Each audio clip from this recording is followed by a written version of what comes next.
எல்லாரும் எப்படி இருக்கீங்க? இப்போ நம்ம காஷ்மீர்ல இருக்கிறதுனால இங்க உள்ள ட்ரை ஃப்ரூட்ஸ் எல்லாமே வந்து செல் பண்ணிட்டு இருக்கோம். நம்ம செல் பண்ணிட்டு இருக்க ட்ரை ஃப்ரூட்ஸ்ல வந்து ஒரு வகையான ட்ரை ஃப்ரூட்ஸ் இருக்குங்க. அது பேர் வந்து இங்க காஷ்மீர்ல உள்ளவங்க மம்ரா பாதாம் அப்படின்னு சொல்லுவாங்க. இப்போ நீங்க பாக்குறீங்கல்ல, இது வந்து மம்ரா பாதாமோட ட்ரீ தாங்க.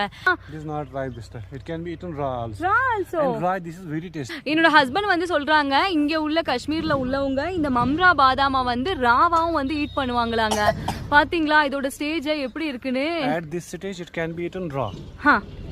Tasty? It is very tasty. Okay.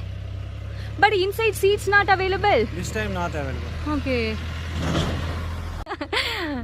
இந்த தோட்டத்துல உள்ள ஃபார்மர்ஸ் எல்லாருமே சொல்றாங்க காஷ்மீரி லாங்குவேஜ் லேர்ன் பண்ணுங்க அப்படின்னு. அதுதான் பேச்சுவார்த்தை போயிட்டு இருக்குங்க.